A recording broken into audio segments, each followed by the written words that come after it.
کیا غیر ضروری بالوں کو نوچ کر صاف کرنا سنت ہے یا ریزر سے؟ زیر ناف بالوں کو ریزر سے اور بغل کے بالوں کو نوچ کے صاف کرنا سنت ہے، اکھیڑنا۔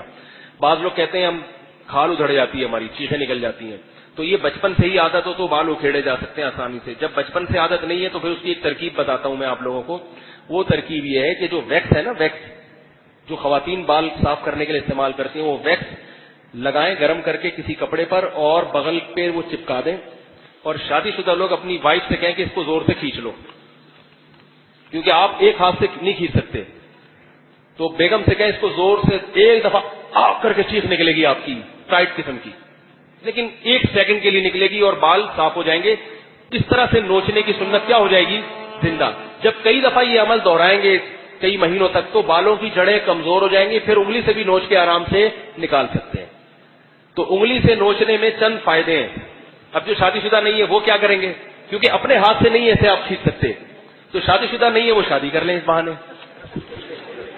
کیا خیال ہے؟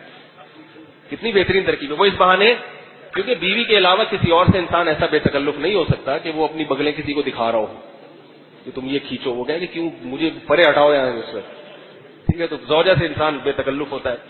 تو دوسرا اس میں فائدے کیا ہیں نوچنے میں؟ بغل کے بال نمبر 1 سنت ہے، نبی صلی اللہ علیہ وسلم نے فرمایا ہمیشہ آپ صلی اللہ علیہ وسلم بغل کے بال نوچا کرتے تھے۔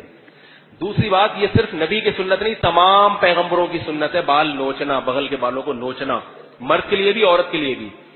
تیسرا فائدہ یہ ہوگا کہ اس سے جلدی بال دوبارہ نہیں نکلتے، ریزر سے بال جلدی بھی نکلتے ہیں اور گھنے بھی نکلتے ہیں اور زیادہ بھی نکلتے ہیں، 3 نقصانات ہیں، اور بال صحت مند ہو جاتے ہیں۔ جبکہ آپ جڑ سے اکھاڑو گے، اگر انگلی سے اکھاڑو گے تو بال جلدی نہیں نکلیں گے، دوبارہ بہت دیر سے جا کے نکلیں گے۔ 3 فائدے ہو گئے۔ چوتھا فائدہ، جو بال نکلیں گے وہ بھی بہت ہلکے ہوں گے، اگر آپ نے ان کو نہیں بھی اکھاڑا تو اتنی گندگی نہیں ہوگی۔ بہت مشکل ہے۔ کتنے فائدے ہو گئے؟ 4 فائدے۔ اور 5واں فائدہ کہ آہستہ آہستہ بالوں کی جڑیں اتنی کمزور ہوں گی کہ بہت جلدی نکلنا ختم ہی ہو جائیں گے۔ ایک وقت آئے گا کہ آپ ابھی جوان ہوں گے اور بال نکلنا ختم، ورنہ بڑھاپے تک نکلتے رہیں گے۔ فی الحال یہ 5 ہی دماغ میں آ رہے ہیں میرے، ٹھیک ہے؟ کوئی اور اگر دماغ میں آ گیا تو اگلے ہفتے وہ بھی بتا دوں گا۔ تو یہ کتنے سارے فائدے ہو گئے۔ اس لیے بالوں کو نوچنا چاہیے، زیر ناف بال ریزر سے صاف کرنے چاہیے، وہ صحت کے لیے بھی مفید ہے اور نبی صلی اللہ علیہ وسلم نے اس کی ترغیب بھی دی ہے۔ جی